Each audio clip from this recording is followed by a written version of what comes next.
Welcome to our show. Our topic today very well could be the health and wellness discovery of the 21st century.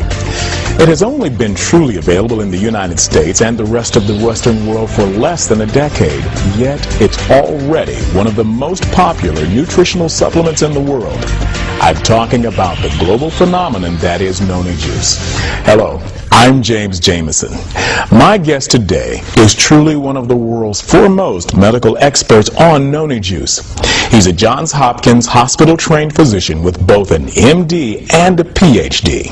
He did research and taught on the medical school faculty at Johns Hopkins Medical Institutions and at the University of Maryland School of Medicine, where he held the positions of Assistant Professor of Medicine and Associate Professor of Physiology. He also enjoyed a brilliant medical career that spanned 3 decades.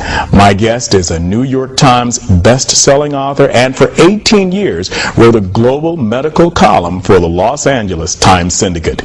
He has dedicated nearly 10 years of his life to the study of noni juice. His published findings have sold more than 1 million copies worldwide.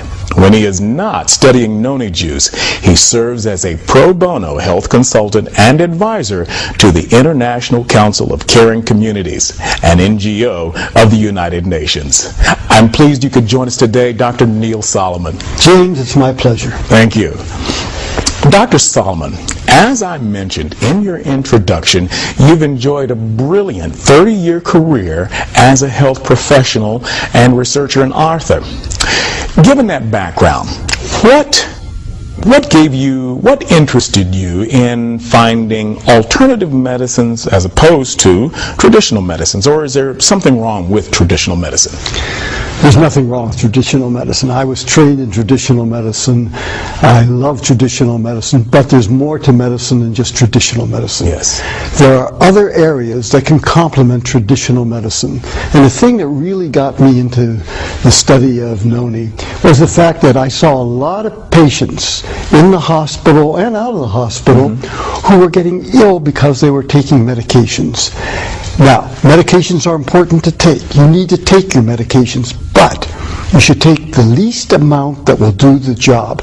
And sometimes you can take food supplements, and that will allow you to take less medication, and therefore you'll have less side effects. So with this open-minded attitude that I have, I decided that it would be very interesting to see if we could do something with natural healing.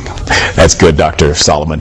Now, with all of the natural remedies that are out on the market today, what was it that ultimately caused you to select noni juice, and what is noni juice anyway? The reason I selected noni juice was in 1996. I was an editor of a health journal, and we looked into new aspects of health and medicine. And the publisher asked me, he said, Dr. Solomon, do you know anything about noni? I said, well, no, what is it? He said, well, that's what I want to know what it is. Can you find out? And I said, sure. So what I did is I called my friends at Johns Hopkins. Not one of them heard about it. I called my friends around the world who are professors of medicine in high esteemed prestigious hospitals and medical schools. Not one of them heard about it. And I came back and I said, I can't find anybody that heard anything about noni. But in my study of the literature, I did find the name Dr. Ralph Heineke. And so I phoned up Dr. Ralph Heineke, and I said, Dr. Heineke, this is Dr. Nile Solomon. I'm looking into noni. What can you tell me about it? And at first, he said, well, a little defensive. He said, well, wait a minute. What do you want to know about noni for? I said, well, I think it's interesting. From what I heard, it helps lots of people for lots of different things. And that opened him up, and then he started telling me about it. And he said, yes. He told me all the things that they help for, from headaches to arthritis to cancer. You name it, it didn't help. And I said, well, do you know anybody I can talk to in the United States who can tell me about it? Somebody who's taken it, and they could tell me really what they felt. And no problem. And I got a name, and then from that person I got other names, and then from that person got other names, and pretty soon I had a stable of people who were telling me about noni. And it did help. According to them, it helped them from cancer, heart disease, arthritis, rheumatism, sexual problems, all the way to stroke. And each of them had their own particular problem, and each of them told me their own story. And they were fascinating stories. To name a few of these people, there was Ken and Mary Rowland, where arthritis was a problem. There was Drew and Maeva White, and they had cancer problems. There was Mark and Joe Rosen, and they had infectious problems. An amazing testimony, Dr. Solomon. Now with that, can you give me a little history on noni? Sure, James. It all started around 200 years before Christ. And at that time, in the South Pacific, around Tahiti, they were using noni. The natives were taking noni, and in fact they called it the canoe plant, because whenever the natives went from one island to another, they always had noni. This is what noni looks like, James. And they took it because if they got sick, they knew they could bite it, chew it up, squeeze it, and make a juice. And it was also a good emergency food. It could keep them going in case of starvation. Things were pretty quiet until 1769, when Captain James Cook discovered noni at the island of Tahiti. When he went to Tahiti, what he found was noni. And he found people in the island, the natives particularly, were drinking, eating, and taking noni because they swore that it helped them with many, many health conditions. And a father would pass it down to the son would pass it down to a grandson. It just kept going down and down. And it was just built into their culture. Then nothing much happened with noni until 1943, when during World War II, the American soldiers were looking for something to eat in case they got stranded in the Southwest Pacific. And what the Army did is the Army looked at different indigenous plants, and they came up with noni. And they said that noni is a verifiable, edible plant, and they put it in the military field handbook. Things again were pretty quiet until 1972. In 1972, Dr. Ralph Heineke, the man I phoned up and asked about, he discovered the serenine system. Now, the serenine system is a system of compounds and substances in noni that he believes does the good. It's the good activated part of noni.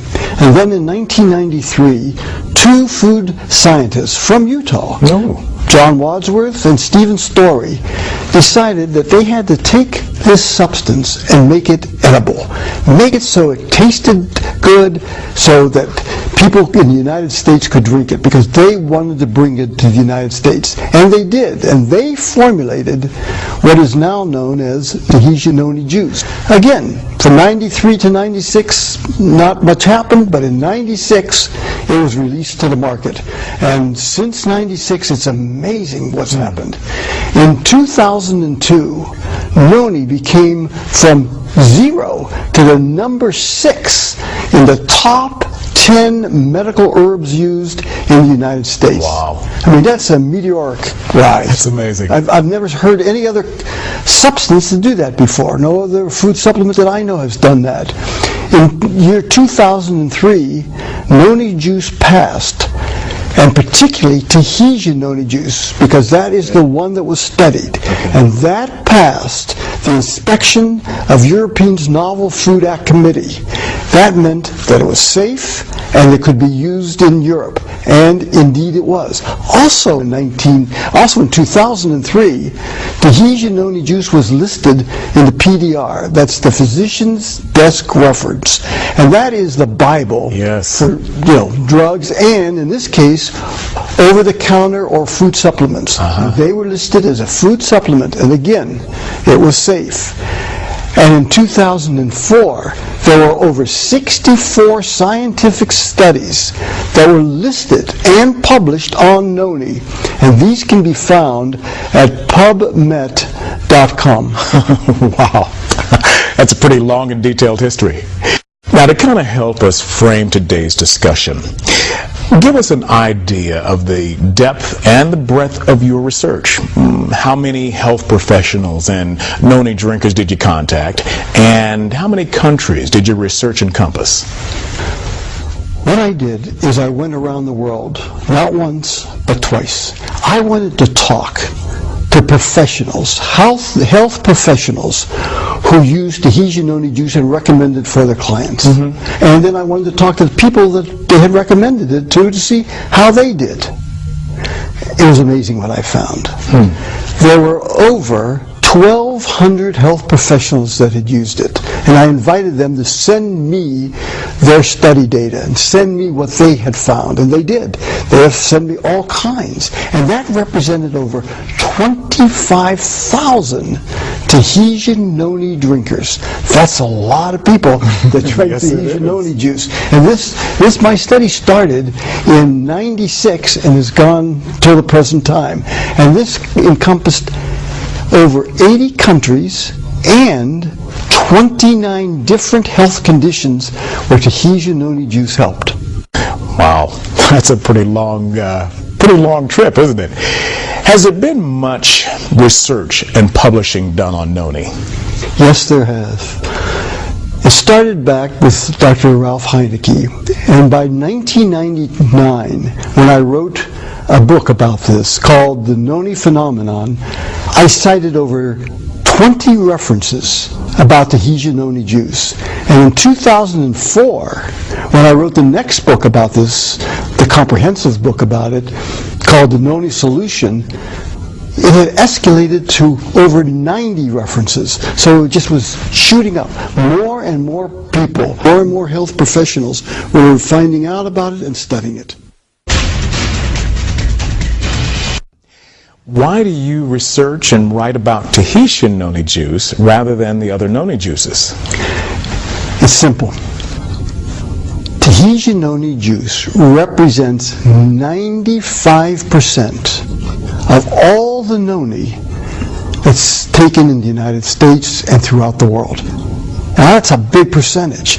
And Tahitian noni juice is the only one that I found that was safe and that they had done quality control. So I don't know about the other noni juices, and therefore I don't intermingle the two results.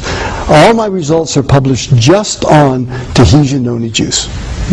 Okay.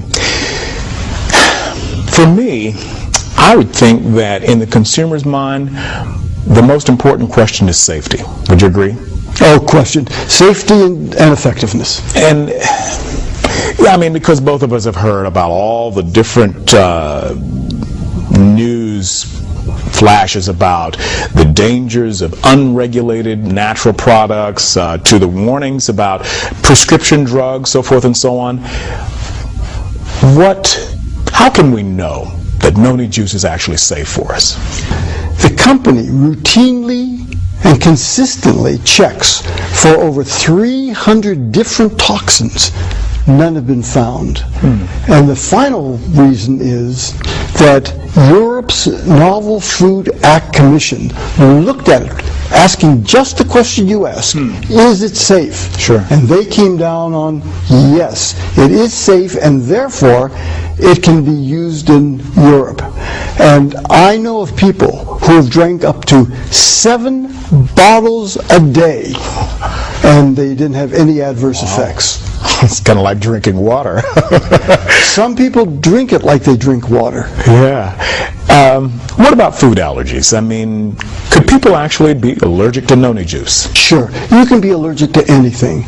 I found that about 1% of the people were allergic to noni juice. Okay. What about side effects with noni juice? You can have side effects to anything, and noni juice is no exception. Some people had minor rashes, a little diarrhea, but by and large, it was quite safe. And all the side effects would go away when the person either cut the dose down or stopped drinking it. Okay. I'm still not convinced. I've heard about some reports that some people took noni juice and actually became sick. Is that true? That is absolutely true. When I checked this out, I found that not one of those people had taken Tahitian noni juice. They had taken other noni juices. And as I said, I can't talk to the safety or the purity or the quality control of any other noni juice. In fact, some of them were really done behind the garage. They were putting noni in cans and smashing them up and selling bottles of them. So, that's a different league. And that's another reason why I wouldn't pool the data. I said 95% of the people that take Tahitian noni juice, I'll take that data. I have some other data, but I'll put it to the side. We'll talk about some specific diseases and conditions in just a minute. But in your published findings, you identify literally 29 different conditions helped by using noni juice. That's what my grandmother would have called a tonic. Good for what ails you. How can it be possible that noni juice helps so many people with so many different problems? Well, let me first say your grandmother was right. Okay. She really was. And here's how it works. All right. In noni, there are adaptogens. And adaptogens are substances that help the body come back to normal. You may have heard the term homeostasis. If something's too high, homeostasis brings it down to normal. If something's too low, homeostasis brings it back toward normal. And noni has a very powerful homeostasis mechanism in it. And that substance, one of them, is procerinine. Okay. The other is that there are over 150 nutraceuticals in noni. And any of those nutraceuticals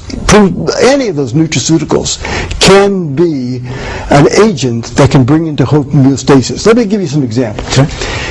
People with Addison's disease have low adrenal hormone output. Okay. Take noni, and it helps these people with their symptoms.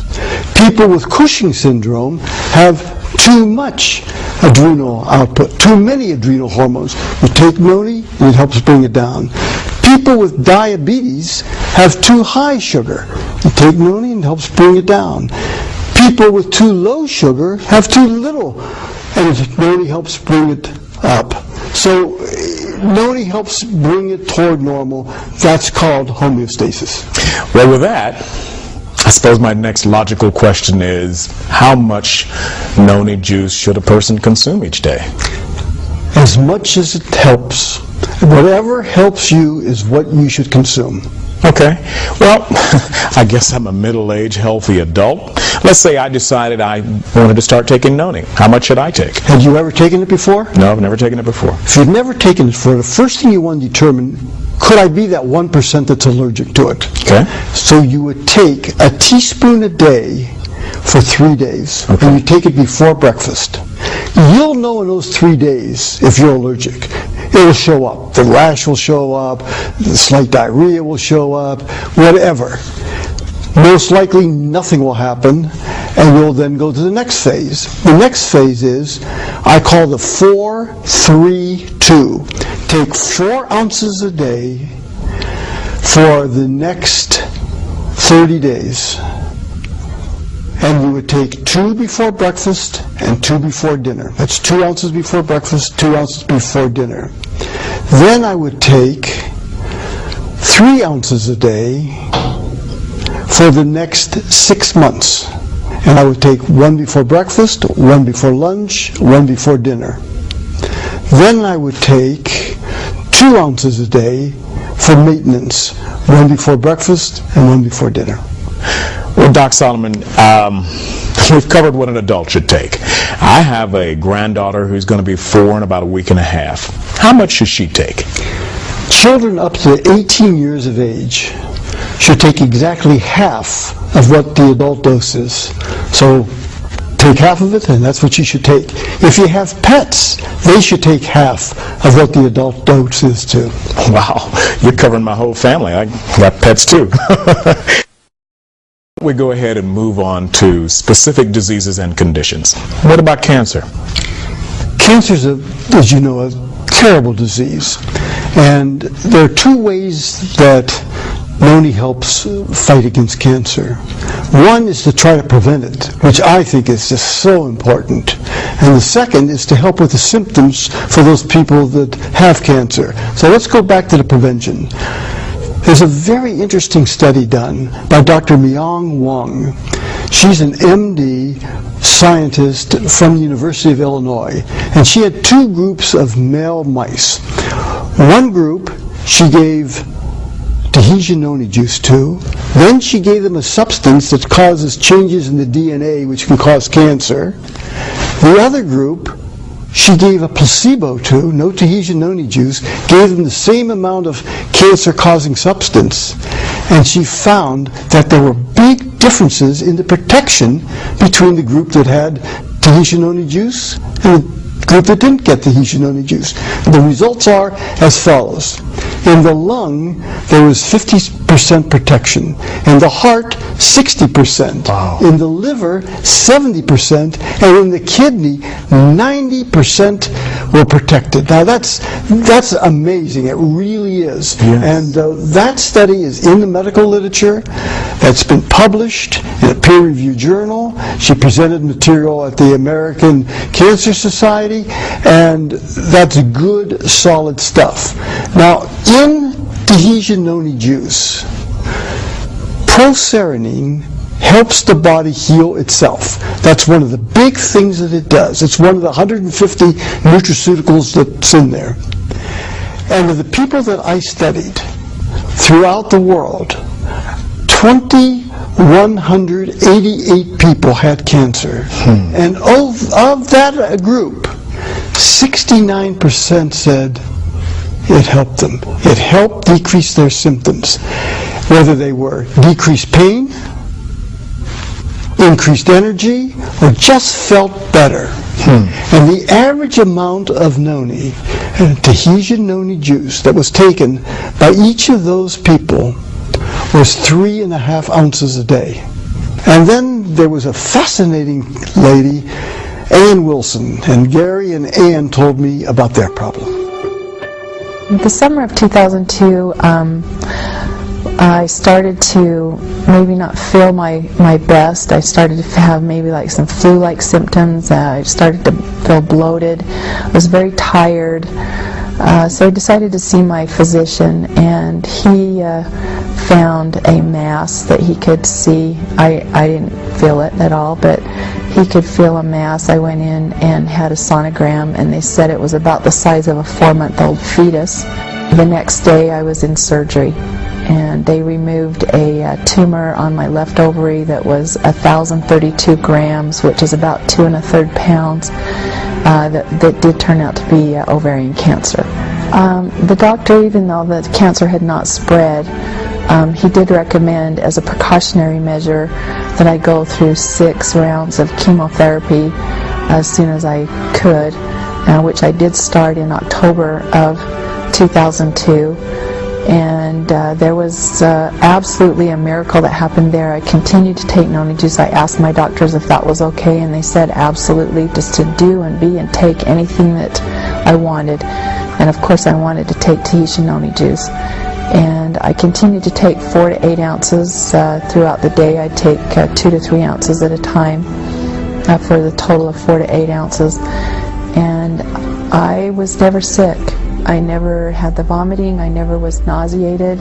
I never had any sores in my mouth or anything negative feeling-wise. I absolutely felt wonderful. If you'd look at me, the coloring in my face was just normal. I attribute all of that, I believe, to taking noni juice on a consistent and regular basis. It was a very hard experience to go through, very scary, very difficult for my family. Tahitian noni juice saved my life. I truly believe that. Wow. Dr. Solomon, that's good news, hearing about all the benefits you can get from noni to help with the symptoms. But I want to turn to another condition that's really been grabbing more than its share of press here recently, and that is arthritis. And we know that some of the well-known treatments such as Vioxx, Celebrex have caused such severe side effects that you can't even pick up your newspaper, turn on the radio or your TV without hearing about it. And with all that negative press, people are turning to other methods to give them some help, to give them some hope. What hope, what help can they possibly get from noni juice for this problem? 1,675 people throughout the world took Tahitian noni juice just to see if it would help them with their arthritis. 78% said it helped them. And they took on an average of 3 ounces a day. Now, how did it help their arthritis problem? It helped with the chronic pain. It decreased the chronic pain. It helped with energy. It gave them more energy and just made them feel better. About a year ago, I found I was in such pain, and what happened is I was getting these shooting, this sensation up and down my arms. I had numbness and tingling, and I went to the doctor, and he gave me, told me take all these different supplements because I couldn't take any of the drugs that were on the market. And so I went for physical therapy, I went for massages, and I spent thousands of dollars, and nothing was working. Well, my sister told me about Tahitian noni juice. She had seen another woman at work have health improvements. She tried it for herself. She had some health improvements. And so when I ordered it, I started taking some right away. As soon as I got my bottles of juice, I opened one up and I drank an ounce. And I noticed a change within an hour that I didn't have that shooting pain. Today I have all my mobility back. I have all my movement back in my hands, and I can open up the bottle of noni juice even without any device. I also can do everything I used to do. In fact, I have not felt better. I can't even remember the last time I felt as good as I feel now. I drink 3 to 4 ounces a day. I don't ever stop, and I will never stop drinking Tahitian noni juice because my husband, he got back his wife, my daughter, got back her mother, and I got back my life. So I'm sold on Tahitian noni juice. I'll never stop using it. So you're starting to see how this works. Noni just affects many different symptoms from many different conditions that can make you feel better. I believe that Tahitian noni juice can help most people with arthritis symptoms. Going back to drug side effects for treating arthritis, there's been a lot of news about the increased risks of heart disease in drugs containing COX-2 inhibitors. Now, people who drink noni juice, do they have to be worried about having some of these same side effects? In my study of over 25,000 Tahitian noni drinkers, there was absolutely no evidence of any increased evidence of heart disease. Vioxx, Celebrex, naproxen, Aleve, it ranged from an increase of 50% to 250%. And I think the reason is there are different mechanisms of the way it's cleared from the body. The synthetic drugs are detoxified and cleared from the body through what's called the CYP450 system, whereas noni doesn't use that system. Tahitian noni juice is cleared through the hepatic system. According to the PDR, there's data that shows there are no observed adverse effects from Tahitian noni juice.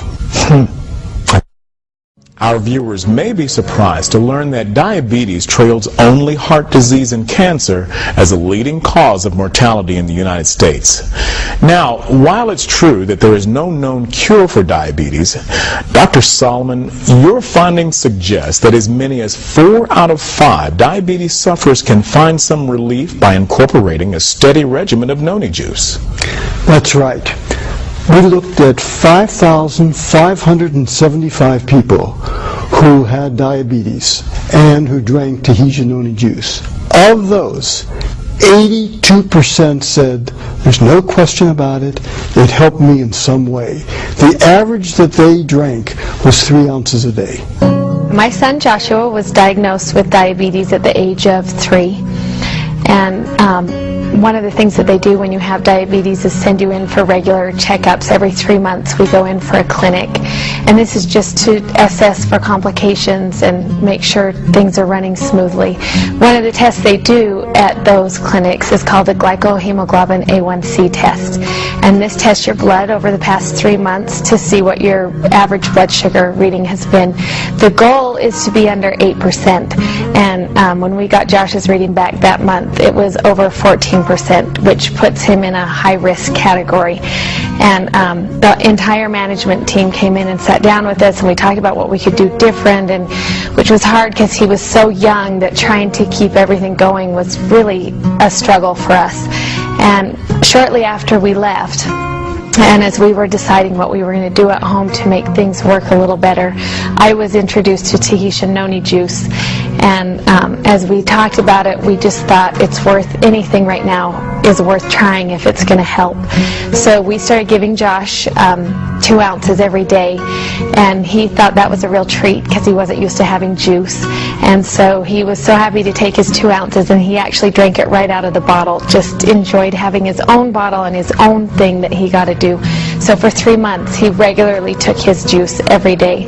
And when we went back in for our clinic and got our A1C reading, it was at 7.4%, and everyone was amazed. The entire team came back in and said, we've never seen a glycohemoglobin cut in half in a 3-month period, and what have you done different?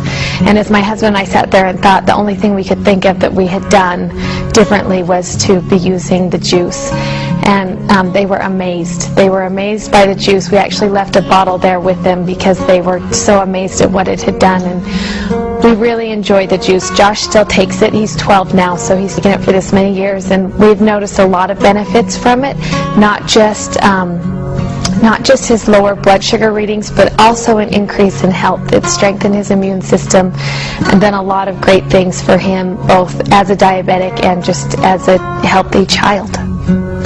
I would recommend it to people with children with diabetes, but also just kids in general. All my kids take it now, and we feel like it's been good for all of our children, health-wise. More than 17 million Americans suffer from asthma, a number that has more than doubled since 1980. And most people realize that with severe asthma, tasks like walking up a flight of stairs, taking a leisurely stroll outdoors may result in several hours of labored breathing. What you may not realize is in some of these cases, especially among the elderly, asthma can be fatal, although most asthma deaths are preventable. Amazing, Dr. Solomon, your findings indicate that noni may benefit more than 70% of asthma sufferers. Tell us about noni juice and asthma. What you say is absolutely true, and it's going to get worse because there's more pollution of our air, our water, and our food. All three of those are triggers of asthma, and they're all getting worse, not better, in this country. So we can expect more asthma. But of the 8,077 people who had asthma and who took Tahitian noni juice, 71% said it helped their symptoms. They either breathed better, they didn't have the compression of their chest, they didn't cough as much, they didn't wheeze, and that was on 2.5 ounces. Up to this point, our discussion has covered a number of physical ailments and conditions. Now, I'd like to ask you about emotional or psychological ailment. I'm talking about one of the true plagues of modern life, clinical depression. It is a true plague. It's terrible. And people who are depressed don't even know it at the beginning. many times, but others around them will know it because they slow down, they're not with it, they don't eat as well, they're irritable. It can just be a terrible thing. It's a terrible thing on the person who has it. It's a terrible thing on the family. Now, there are three types of major depressions. One is the type we all know about. You just get depressed and you can't do much of anything, and you just want to vegetate and you want to be left alone. Don't bother me. The next type is what they call dysthymia. That's a milder form. You have a lower mood and it lasts much, much longer. Then the third type is bipolar. Bipolar, you go down like the major depression, but then you bounce up like you're hypomanic or manic. And then you go down, and then you go up. And when you're up, you can do all kinds of crazy things. You can go out and buy all kinds of things on credit cards. You can get into fights. It's just a tough situation because you don't have the judgment at that point, and you don't realize what you're doing. And then you go down, you just want to get away from everything. In fact, sometimes you want to commit suicide. So these are life-threatening disease. The thing that's truly amazing about this is that out of 1,512 people who had a mixture of these depressions, 80% said they were helped. And not only did they say it, their family members and friends said it too. Said yes, they were helped. And that was about 3 ounces a day. There's now new research to show that this is not a psychological problem. It is a chemical imbalance in your brain. It's a chemical imbalance between the faulty production and utilization of serotonin, dopamine, GABA, and neurotransmitters. So there's a real reason for it. Again, what does the Noni juice? It helps bring people up who are down, and it helps people bring down who are up. Yes. You know, Dr. Solomon, I think the statistics are staggering about people who either have depression or who have been affected by it, either directly in the family or just running into people on the street. I think that's some good news for a lot of people once they get to know all of this. Thank God. Dr. Solomon, in your book, you have a section that deals with multiple sclerosis and Parkinson's disease. Your research in these areas didn't have nearly the same number of contacts as in other conditions, yet you mentioned that Noni appeared to relieve symptoms in more than half of the respondents. What leads you to believe that Noni juice may also benefit those who suffer from these conditions? The reason that I put it in was if you have MS or if you have Parkinson's disease, you're looking for help. And I didn't have enough to make it statistically valid in any way. This is, I'm not saying it helps, I'm not saying it doesn't help, I'm saying I don't know. But it just happened that out of 25 people who had MS, 52% were helped on 3.5 ounces a day. When it comes to Parkinson's disease, we again had 25 people, 52% were helped on 3.5 ounces a day. And there, the brain cells that make dopamine die faster. Now, I'm not holding out this as any panacea at all. I don't want to give anybody any false hope. On the other hand, I didn't want to not mention it because some people, a few did appear to be helped. So what I'm interested in doing is getting more and more data to see, does it really help? Will these statistics hold up when the numbers get greater? You've talked about cancer and you've also talked about diabetes, but heart disease remains the #1 health crisis in America today. And high blood pressure and stroke are the premier indicator that a person's heart and blood vessels may be in trouble. Yet, I have to believe one of the most amazing aspects of your research was that Noni seemed to have nearly across-the-board capacity to help people lower their blood pressure and help with symptoms of strokes. Tell us about your heart health findings.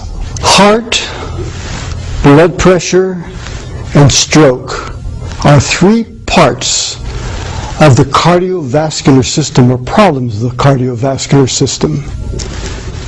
Heart disease we found that 3.5 ounces a day of Tahitian noni juice helped 76% of 2,158 people who had heart disease.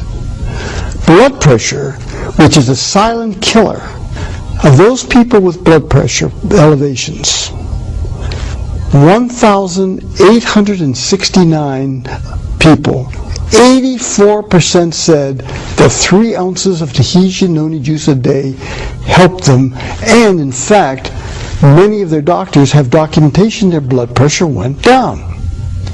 Strokes, which is the toughest of all in the cardiovascular field to try to do something about once you get it, there were 1,806 people. And of those people, 53% said it definitely helped after they took on an average of 3.5 ounces a day of Tahitian noni juice.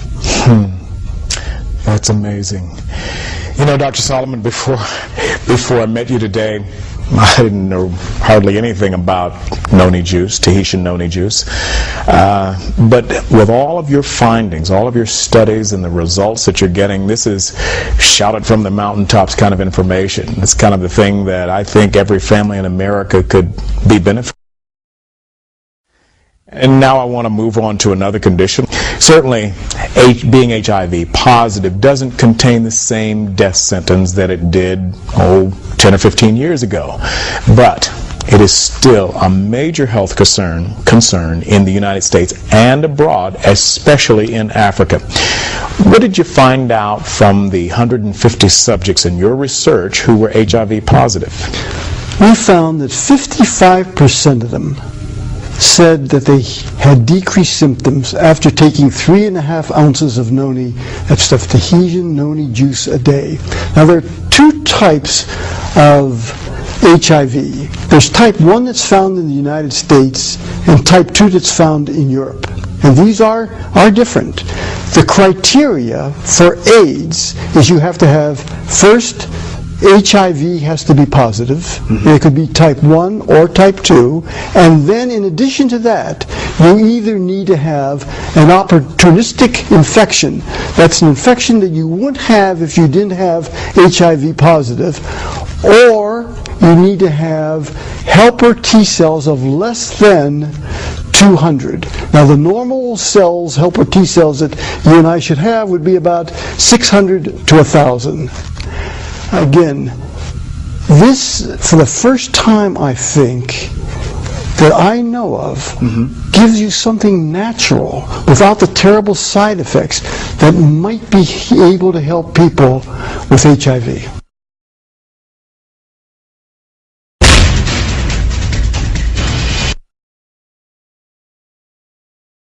Now, one of the earliest uses of the noni, and I'm talking about nearly 2,000 years ago in the tropical islands of the South Pacific, was as a pain reliever. So I'm sure your research also included a look at how noni juice affected modern day acute and chronic pain. Yes, and there is a difference between the 2 of them. Acute pain is just what it says. Something happens, it's acute. But if acute pain lingers and lingers and lingers, it becomes chronic pain. And when it becomes chronic pain, it opens the gates. There are gates in the neurological system where pain fibers go and the pain impulses go. If it opens the gates and it can't close them, you're constantly getting pain down there. That is chronic pain. In my study of 6,828 people with real, honest-to-goodness pain, 86% said that on 3 ounces a day of Tahitian noni juice, they had symptomatic relief. Some almost complete, and some just some. Okay.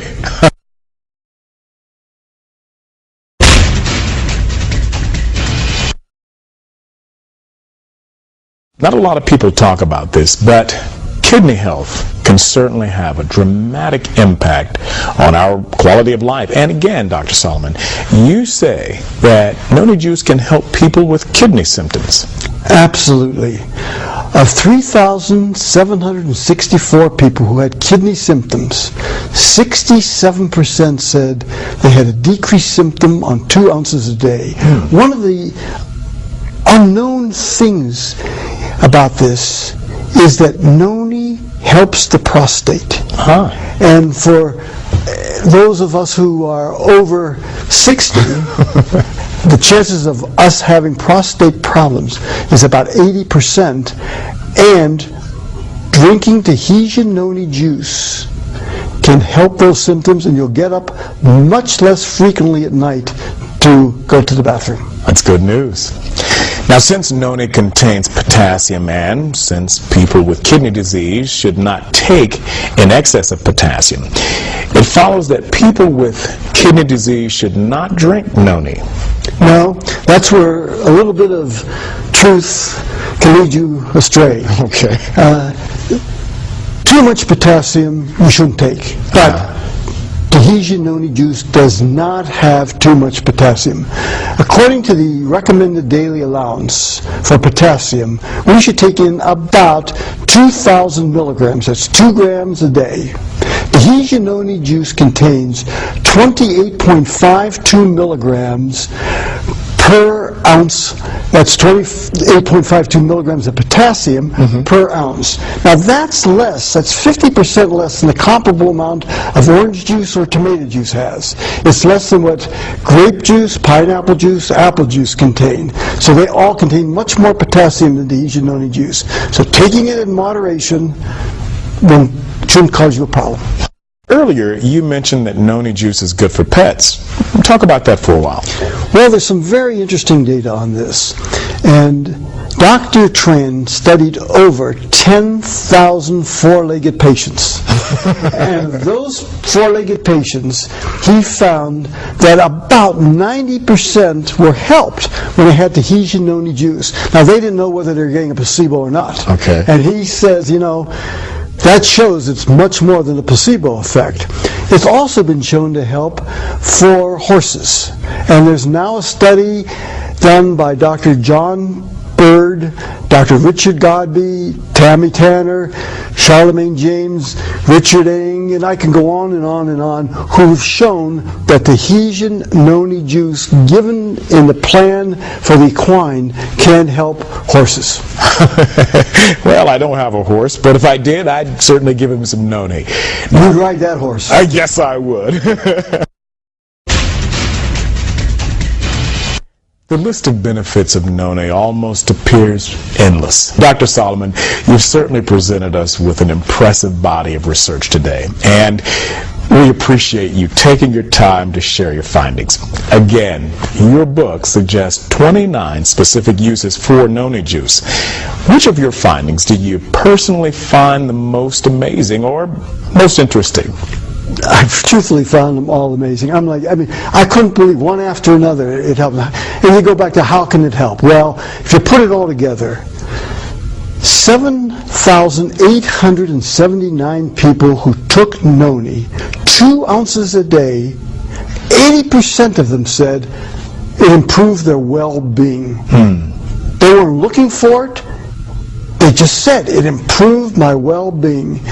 And I'd say you have to take Tahitian noni juice for at least 6 months till you give up on it, if you're going to give up on it. And if you take it for 6 months, you probably won't give up on it because you'll probably get a good effect. And I think that the adaptogens tie it all together, and I think zeranine is probably the most important of the adaptogens. Dr. Solomon, I think all of us could give a hurrah on that. For disclosure purposes, I understand that you are not now, nor ever have been, a noni distributor, an employee of Tahitian Noni International, had any ownership in Tahitian Noni International, or profited from the sales of Tahitian noni juice. You are a third-party researcher, author, consultant, and lecturer to different international corporations. And as well, you do pro bono work for NGOs of the United Nations. Dr. Solomon, do you have anything you want to add to this? Yes. I'd wonder, why do I do it then? If I don't profit from it, why would you do it? Right. You know why? I believe in Tahitian noni juice. That's really it in a nutshell. Dr. Solomon, if you found a better noni product than Tahitian noni juice, would you tell the world about it? Absolutely. But I haven't, because how can you improve on God's gift to man? So in conclusion, can you briefly summarize your findings and tell us where you might place noni juice among all the health and wellness products available to the consumer today? Well, I personally traveled around the world, and my data represents information received from 1,235 health professionals who represent over 25,000 Tahitian noni juice drinkers. They came from over 80 countries, and 78% of the people said that Tahitian noni juice helped in some way, and 69% said they would not give it up. And I must add that I use it, my family uses it, we're going to continue to use it because it helps.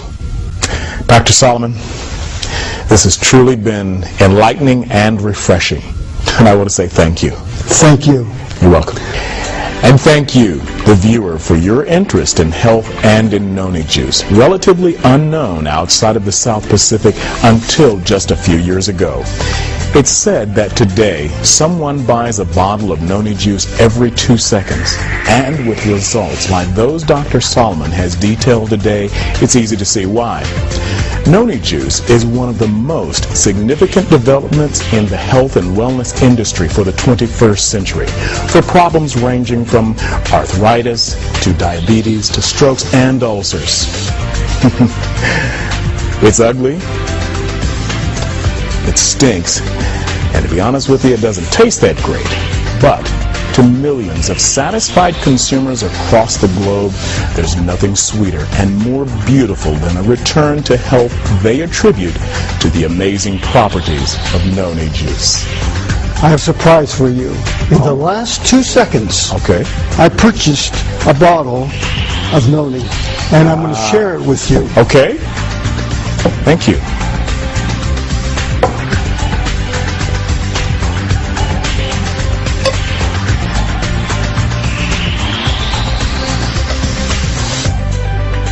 That's about an ounce. Okay. To our good health, happiness, and to all mankind. Here, here.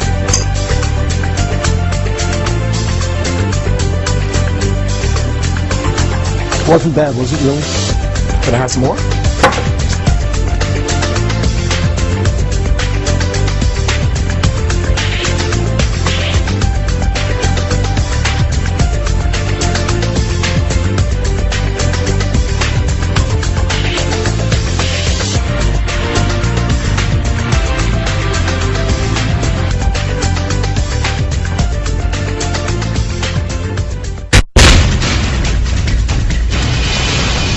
Plotting the future of your health care. You can't see it, but it's happening behind closed doors. And not only is the future of the industry at stake, but so is the drug industry. And as you can imagine, they are going to great lengths to try to woo lawmakers to see their side of the argument. According to a new article out today in Time magazine, in the first 6 months of 2009, this is the first 6 months of this year, drug companies spent close to $110 million to influence the debate. Karen Tumulty is a senior writer for Time magazine. She joins us now. Karen, just how much cash is floating around out there on behalf strictly of the pharmaceutical industry, trying to influence what's going on behind closed doors on Capitol Hill? Well, that $110 million breaks down to $609,000 a day. The drug and biotech industry is spending more than any other segment of the healthcare industry to influence this debate, and they're getting a pretty good return on their investment. Yeah, now in terms of how many people are out there roaming the halls of Capitol Hill, and in terms of lobbyists, what are the numbers? Well, basically, it boils down to two for every single member of Congress. So this is also a pretty full employment industry as well. And, you know, Congressman Emanuel Cleaver, Democrat of Missouri, said that he's never seen in 30 years of politics lobbyists so thick outside congressional offices, he says, it's even difficult to get to a vote. You've got to wade your way through the crowd out there. Is there anything to compare this to in the last 30 years? No, certainly not that I've seen, and it's not just the lobbyists. The money goes into a lot of other things. It finances a lot of, you know, so-called research, expert reports, consultant reports. A lot of do-good organizations are springing up with, you know, names that sound like, you know, quite beneficial organizations, but you look at them and it turns out the whole things are being run by drug company money. Now, prescription drugs haven't been a huge conversation in the overall debate over health care reform. You know, most of it has been leveled at the public option, whether or not abortions are covered, the so-called death panel debate. How much money is in this for the drug companies? Fight has been over something called biologics, and these are, right now, they're only about 20% of the market, but they are, by 5 or 6 years from now, these biotech drugs, they're miracle drugs, are probably going to be something like half of all new drugs that get approved. And the big fight right now is whether there will ever be something like a generic equivalent for these drugs that can cost $20, $40, even $200,000 a year to administer. And, you know, the Federal Trade Commission basically says they should get no protection at all beyond their patents. But both the House and the Senate key committees have voted to give them 12 years of protection beyond their patents. And this is something that is going to, you know, make hundreds of billions of dollars a year for the industry.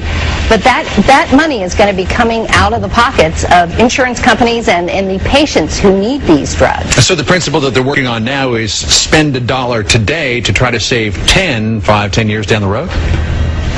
That's right, but there's a real, you know, there's a balancing act here, because you do want to have the financial incentives in place that encourage these companies to keep coming out with these blockbuster drugs.